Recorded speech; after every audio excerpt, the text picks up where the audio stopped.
I kept thinking, like, why did I not learn this in school? Like, this is crazy. Like, this is so strange that I did not learn these things. This is perhaps, the most important thing that you can learn before you head Mm. out into the real world. And because I'm a high school teacher now, and I was a high school teacher then, I was in a unique position to actually do something about it.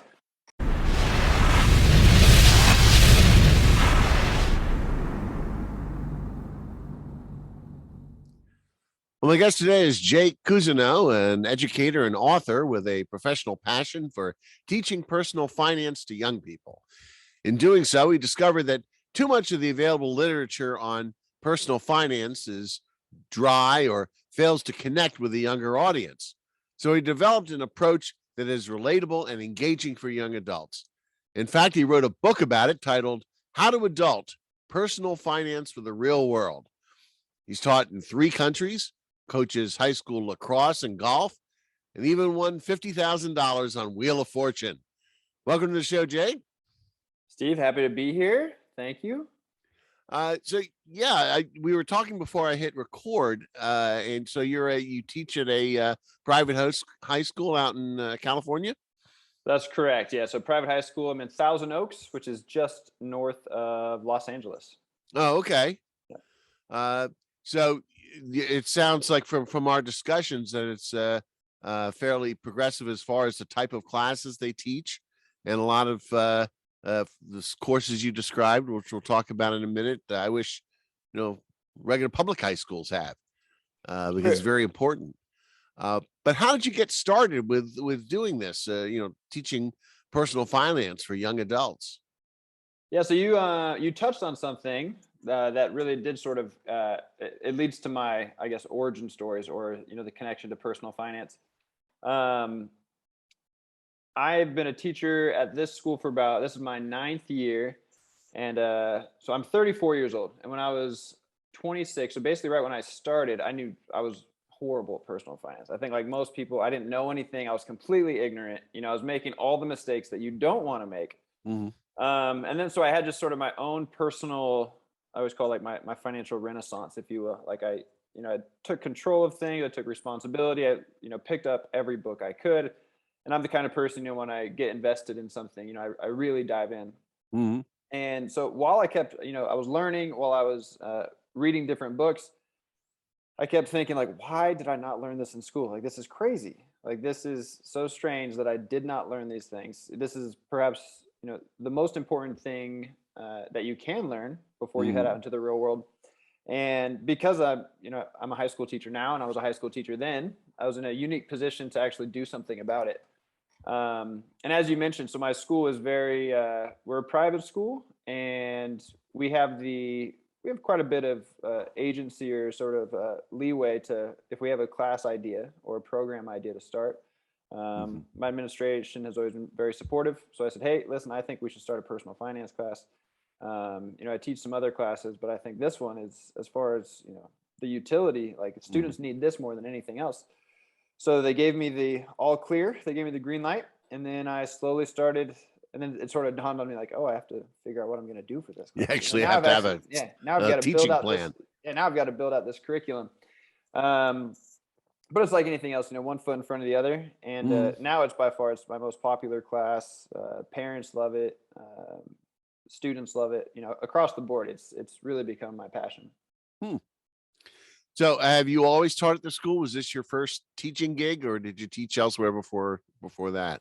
No, so I taught and lived abroad for about 5 years. So as soon as I graduated college, I finished in 2009 with my undergrad. Not a great time to go looking for a job, 2009. So I went abroad. I lived in Korea for a year. I was teaching English. And then I moved to Taiwan for about 3.5 years, and I got a master's there, and I was teaching. And then I came back, and one of the first jobs I got offered back is the school I'm working at now. Okay. Well, you are developing this for this school, but what deficiencies have you observed, elsewhere in high school education when it comes to preparing kids for the real world of money? That's a great question. I think that's unfortunately not asked enough, because I think we do such a poor job just in general of, offering these classes and offering these programs that as long as a program exists, we think we're sort of making a really profound step in the right direction. And so as far as deficiencies, just the bar is not high enough. It is Mm, so low. I mean, I have people asking me all the time, like, do you teach your students how to balance a checkbook? And I think, well, one, most people don't really balance checkbooks anymore. But mhm, also, like, finance is so much more than balancing a checkbook. It's so much more than that. uh, it's not just teaching a student how to create, a budget, or sort of even to get into a mindset of, oh, you need to save money. Like, it's important to save money. I think that's mhm, what a lot of people think. And I think most of these deficiencies stem from because as adults, American adults don't know personal finance either. So mhm. I think just in general, the entire population needs to, be elevated, but especially within personal finance at the high school level. I mean, my students they're doing pretty complex stuff, and they understand it. Once if you start slow, and my program's it's a year-long course. Mhm. But by the time they finish, like, I'll bet you dollars to donuts, they could go toe to toe with just about, definitely way their knowledge. I would say they know more than 80% of adults easily about personal Mm. finance. Easily, yeah. Well, yeah, oftentimes adults are, as you put it, one foot in front of the other. Hmm. They graduate, they're in the real world, they got a job, and now they've got to figure it out because nobody taught them. Correct. And Exactly. Yeah. if nobody taught them, then nobody taught probably their parents, and the parents aren't passing it down or Sure. talking about money with them. And not to criticize the parents out there, it's just that you're trying to It's not figure their it out, fault. and Somebody should have taught them along the way. Yeah, it's not their fault. yeah, exactly. Yeah, like So, touching on that way, I always have, like, pretty regularly, I'll have other teachers. These teachers might be in their 20s, 30s, 40s, 50s, all the way up to 60s. And they'll just stop by my class. I'll say, hey, today, I'm going to be talking about Roth IRAs versus traditional IRAs. I'm like, ooh, okay, I'm going to step in. Just because, they sincerely, they're like, I think I have an idea, but, I'd really like to actually, you know, yeah, some of the other have a teachers deep auditing understanding your of it. class. Sure, yeah. And so they'll sort of be in the back. I think the students are hip to it now, but, initially it was like, oh, just pretend you're just like giving me an observation. Just, but really, yeah. So really, they just be back there taking notes, just Oh man. trying to, teach themselves. Well, what would you? I mean, and as part of talking about what it's a year-long class, so obviously they're getting quite a deep dive into personal finance. Hmm. Um, and we'll get into some a little bit more specifics, but in general, are there any teachers or administrators out there that are listening that don't have a program there? What How would you suggest they set up a program in their school, and what are the bare minimum they should be Hmm. teaching the kids in a high school program? Yeah, I think, similar to any subject, I think unfortunately, often financial literacy is an elective. Uh-huh. It's just sort of an optional class. So when people put it together, they'll just sort of, maybe they'll go to the econ teacher and say, "Hey, can you teach personal finance?" And econ and finance aren't really the same thing, especially as far as like curriculum goes. Or they'll say, go to the history teacher, say, "Hey, can you teach personal finance?" So I think a lot of times it's just sort of a one-off, if you know what I mean. Like, okay, Mhm. how can somebody step in? But so the first one is, make sure you get somebody who, one, knows enough about personal finance to, who's comfortable teaching it, who can articulately explain these things. That's a big Uh-huh. one. And also hopefully somebody that's passionate about it. Like, I mean, I always tell I don't have to tell my students, they know, like, I'm a huge nerd about finance, because I care about it. Like, I'm very, I talk about it all the time. Right. So that's the start. You need to get somebody that is confident in their abilities, that can make it sort of exciting. And then as far as curriculum, I'll just give a shout out. There's a website called NGPF. It's called Next Gen Personal Finance, and it's Mhm. not the only curriculum provider, but it's just outstanding. Like that, and the people who work there are great. They provide in-depth lesson plans. I mean, just like day by day for Mhm. all kinds of different categories. So for anybody who's trying to start a program, which a lot of schools are, I think Ohio made it mandatory last year for all high schoolers to take it. North Carolina, Florida just did it, and Florida is the biggest state to ever, make it compulsory. Mhm. So I think there's going to be a lot of schools, especially now, like in the next, let's say, school year, who are maybe feeling a little bit overwhelmed about, all right, how exactly do we structure this course? What exactly do we choose to teach? And I would start with NGPF, but also don't just throw this on a teacher, because if you throw on a teacher who's maybe they've already got, a full slate of classes, you're also going to make maybe the teacher's not excited to teach it. And if you have a teacher that's not excited, that's a bad recipe. And you were talking about, history teachers or econ teachers. Hmm. I would think a math teacher would be a Sure. great fit for that, because they're familiar with Yep. analysis and crunching numbers and things Sure. like that, and they may bring that passion to it. Hmm. Um, so I mean, it seems to me, and as I mentioned to you before we started recording, years ago, as part of an organization of bankruptcy attorneys and trustees that Hmm. taught a financial literacy program to high school seniors, and it was really just a 40 or 50-minute in-class seminar. Yeah. It wasn't a regular class like you're teaching, and there's only so much you can convey. I mean, basic understanding of how credit works, how you get a loan, and Yep. how to avoid identity theft. But Sure. it Yeah. seems So to the me, bar was low then, and the bar is still low now. So yeah, that's my top critique, I would say. well, and in my age, the boys took shop and the girls took uh, home ec, and home ec Hmm. was cooking and sewing and all those gender-based roles. Sure. But these days, home ec really should mean something else, and should be something all the kids should take. Now, the program we presented was to high school seniors. Hmm. If you're putting a program together like this, should it be presented just to seniors, or earlier on, sophomores or juniors? And if so, why? Yeah. My class is offered to juniors and seniors. I'm a little bit hesitant to start before then. Um, I think one of the keys with financial literacy, and it's crucial and it's also incredibly easy in the sense of in any class I teach, if I'm teaching my AP Econ class or my psychology class, I always, you have to connect it to the real world. You have to connect it so the students can see, how can I apply this? Mhm. And with finance, it's or personal finance, it's incredibly easy because you'll never have a student in class thinking, when am I going to use this? Mhm. Like I have students in my English class who think that all the time. And I say, hey, that's a fair question. I don't know when you're going to use this.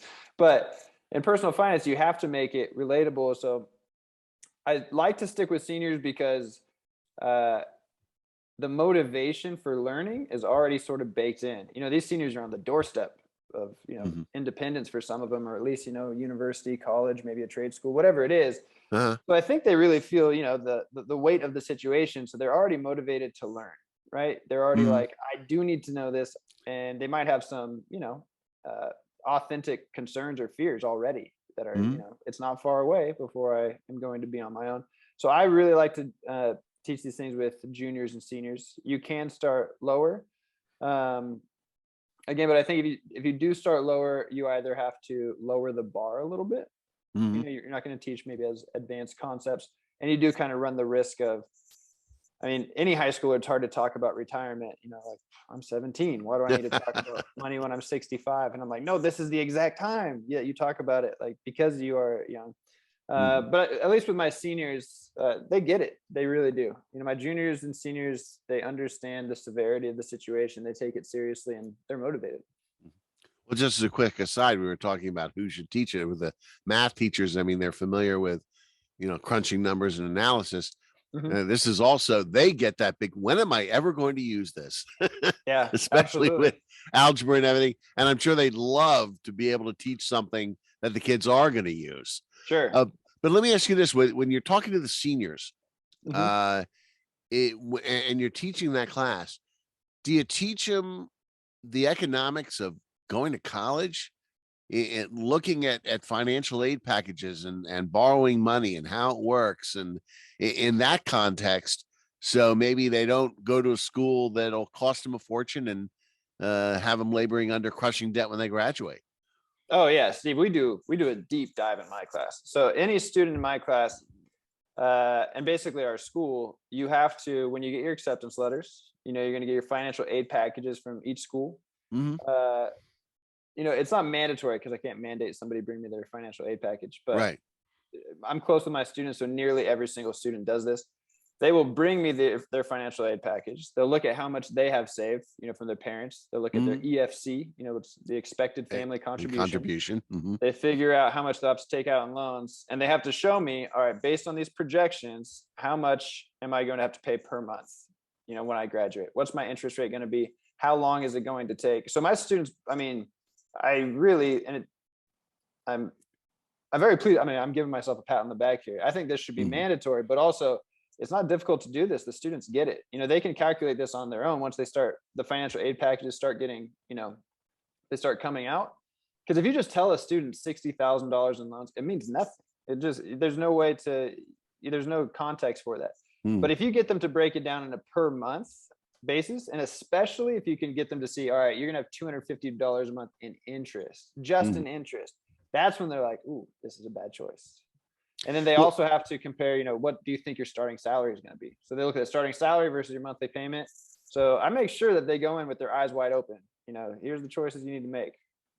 Well, the tough part is, and in all fairness to people with student loans, this is a more advanced concept, because when you borrow that money your freshman year, you have no way of being able to calculate the monthly payment, because that money is going to accrue interest during the in-school deferment.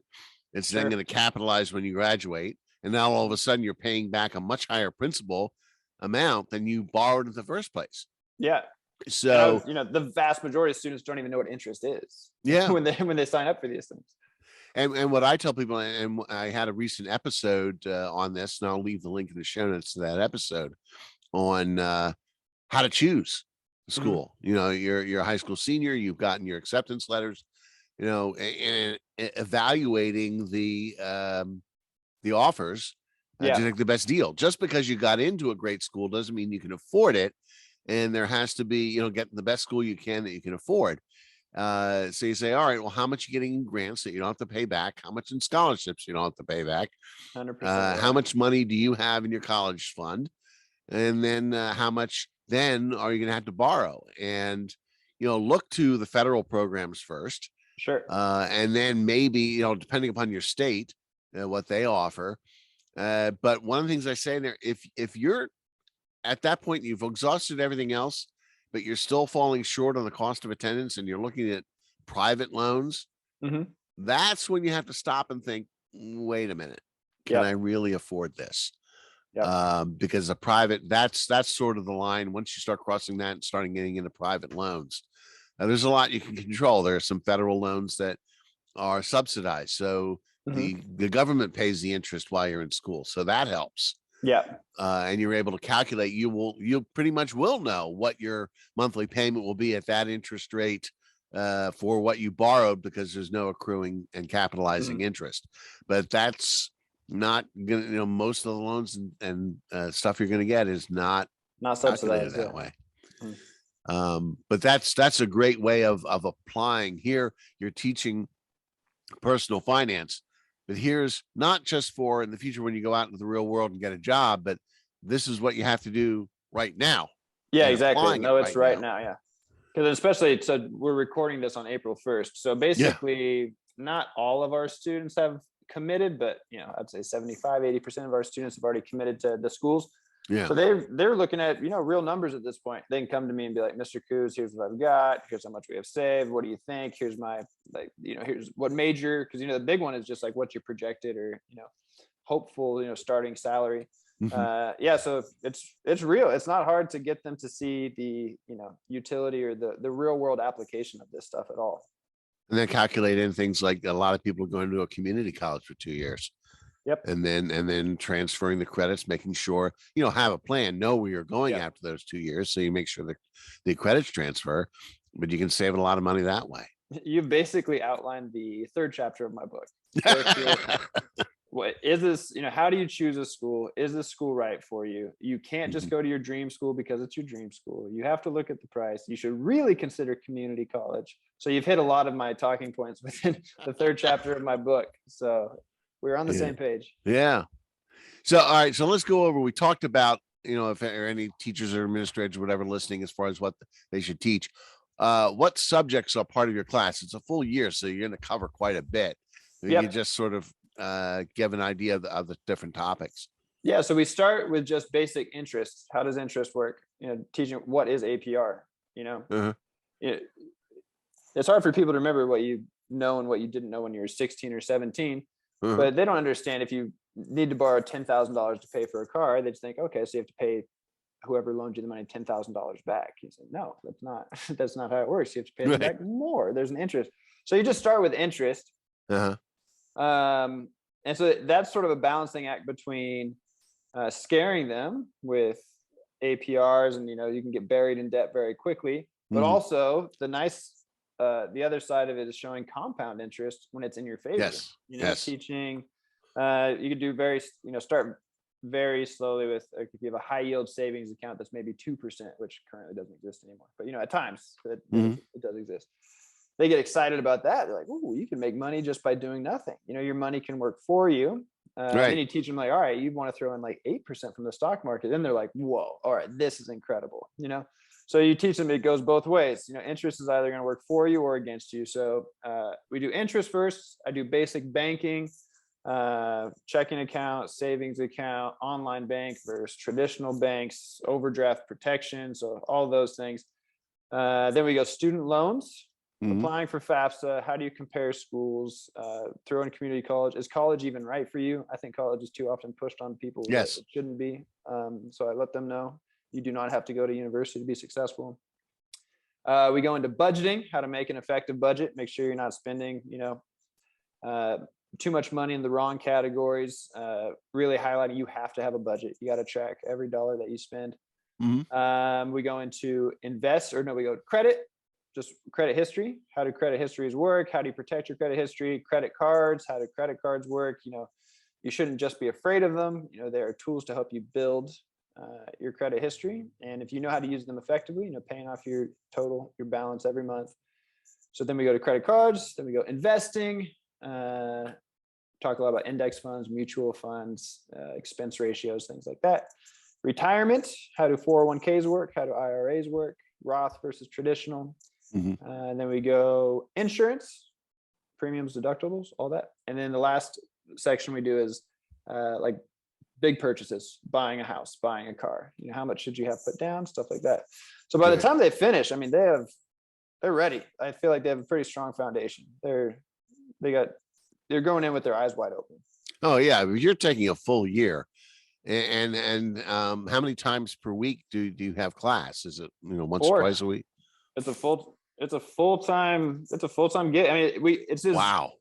we dedicate as much time to that as my other. I teach AP Econ, and AP Econ is considered one of the tougher classes, and it's the same amount of time. 4 days a week.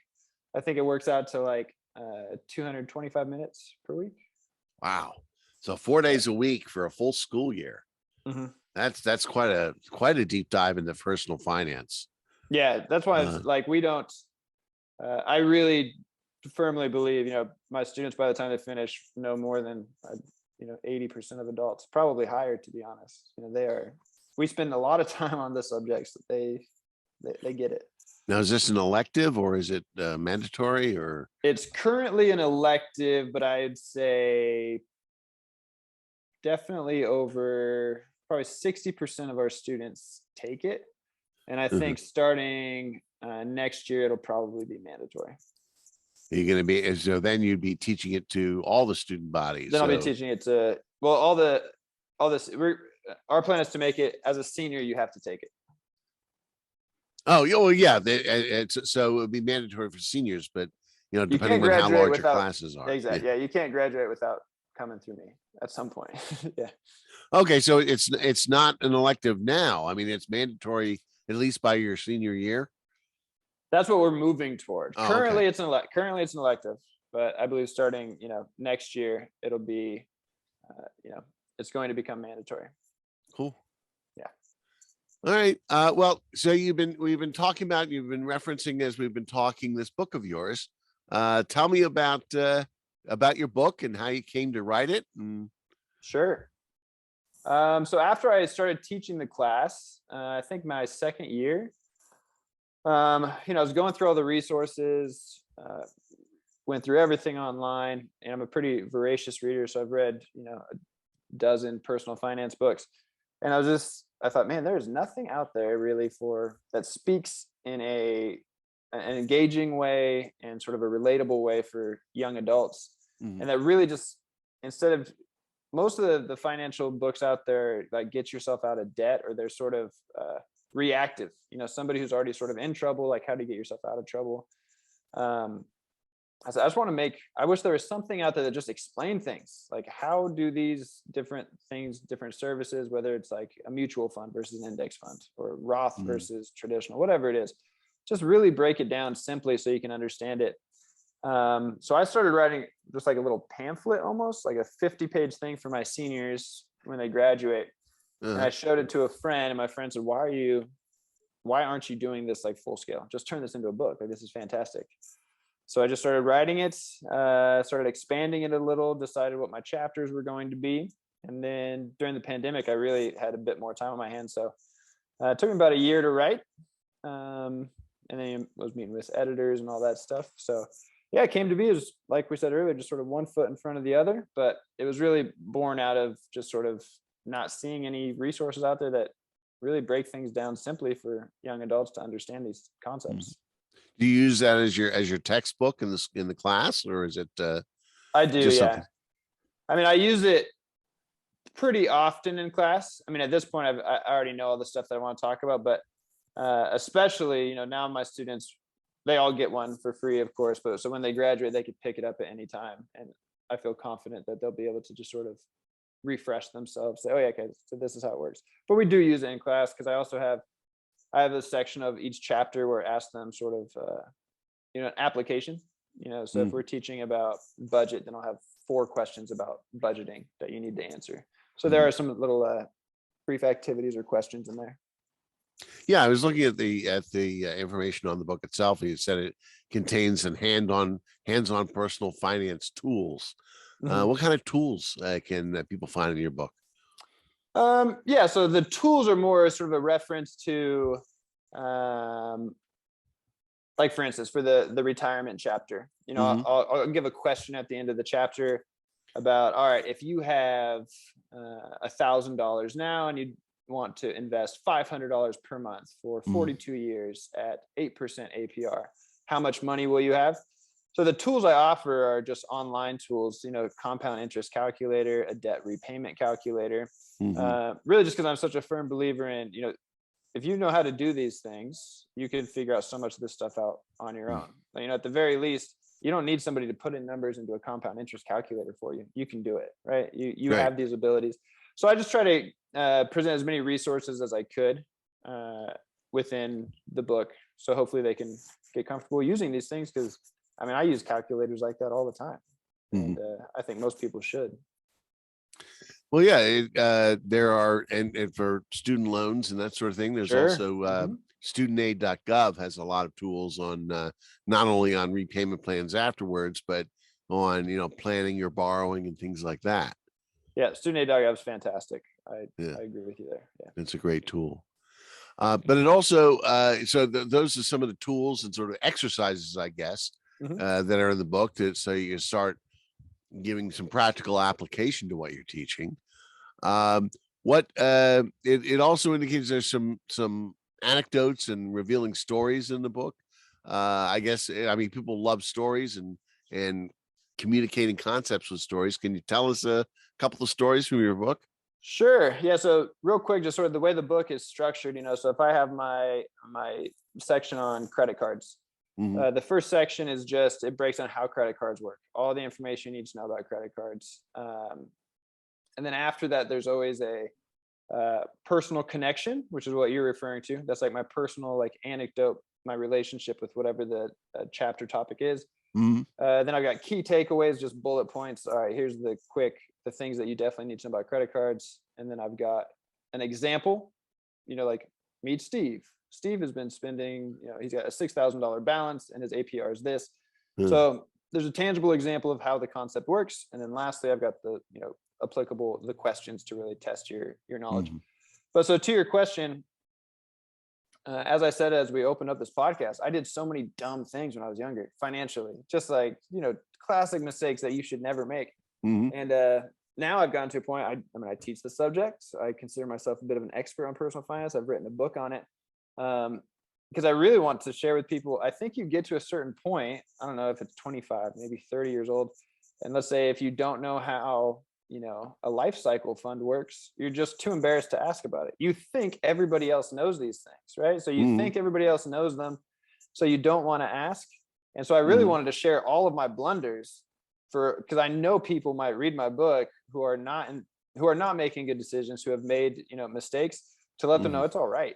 Right? I mean, we all make these mistakes. You're not alone. So let's go with one of my examples. I racked up when I was 20, I don't know, 23, 24. I had like $2,000 worth of credit card debt. And this is when I was living abroad. So anytime I did come back, I'd have the creditors calling me constantly. And I did the worst possible thing you could do. I didn't pick up. You ignored it. Yeah. I ignored it. Yeah. And I ignored it as I was just speaking earlier, because I didn't want to look myself in the mirror. I was embarrassed. I was humiliated, whatever it was. And had I picked up, I could have spoken with them. I could have got, some leniency, forbearance, whatever it is. I could have lowered my monthly payments. So I tell these stories in hopes that anybody reading it, if they are in that same situation, one, they'll feel maybe a little bit better that they can identify somebody else has been through this. And two, you don't have to do this. You can address this mistake now. The best way out of a hole is to stop digging. So most of the personal anecdotes are just sort of my blunders along the way. Well, I think that's important. It helps the reader to identify with you and to understand that you didn't, come forth into the world with all of this knowledge. It's, hey, I want to help you not to make the mistakes I made. It's human. It's natural that you don't know this. That's the problem with, the way we've been educated over the past several decades. You're just a creature of our educational system to a great extent. You're just a product of this environment. It's not. That's right. You didn't choose to be, ignorant of these things. And they'll say, the whole idea of easy credit and they're being sold on this too. Oh, yeah, every system's designed for our demise. It really is. Well, that's a nihilistic view of the world. I'll say financially. I'll qualify that by saying financially, a lot of the systems aren't set up for us to really build wealth easily. Yeah, and credit card debt is such a trap that that's the really tough one. You have to look at credit cards as just being a convenience and a float, and just a way of greasing the skids on transactions where you don't have to have cash with you, but as long as you keep track. Now, I one of the things I've talked about in previous episodes, and I know my wife and I have an app on our phone. There are all sorts of apps that you can have on your phone to help you track. I use an app by Dave Ramsey called Every Dollar. Sure. And it's great. I mean, you put, as you spend the money, you put it into the phone, and you say, okay, well, this is our food budget. Yep. And we're 3 weeks in. Well, how are we doing? How much have we spent? How much is left of the budget? Do we have a little bit of room to splurge a little bit, or maybe should we make the food stretch a little bit? There you go. Yeah. As far as that's concerned, and tracking that spending. Now, obviously, you have certain fixed costs of like your rent payment, your car payment, things like that. But on varying costs like food or gasoline or things like that, where you say, hey, not only when you set up the budget, but it helps you see if that budget's realistic or whether you need to make adjustments to it in real time, which is just so powerful. Yeah. Besides, and like I mentioned, Every Dollar. Do you know of any other apps that you think would be useful? Or do you talk to kids about, because they're always on their phones? Sure. So in my budgeting chapter, I present a couple of different, there's online apps, there's the apps for your phone that can help with budgeting. Some people like Excel spreadsheets. Some people have software. Some people like old school pen and paper. Whatever it is, just find the one that works for you. I mean, that's the number one. But yeah, I'm also a huge proponent of the apps that I've used. Every Dollar is great. Another one's called You Need a Budget. You Need a Budget is good. I've heard of that. I also like Mint. Mint. Yeah, Mint. So Mint. It's all the apps are fairly similar in the sense of you can connect your bank accounts directly to Mm-hmm. the app, so it tracks your spending, and within the app, you can generally set up categories. Mm-hmm. So this will be my entertainment, this will be my transportation, this will be my food, this will be, uh, you know, whatever it is. And then as you spend money, for the most part, it'll already, if you have like a grocery category, if you go to, let's say, Ralph's and you spend some money there, it'll automatically go into that category for you. Mm-hmm. Sometimes it won't. Some purchases it's not really sure how to track it, but you can categorize it yourself. Either way, but like you said, what I love about it is you can see in real time, if you're 3 weeks into the month and you're like, okay, I've spent 92% of my allotted budget for Mm-hmm. entertainment or groceries or whatever it is, like, all right, I got to sort of tighten it up a little bit in this last week of the month.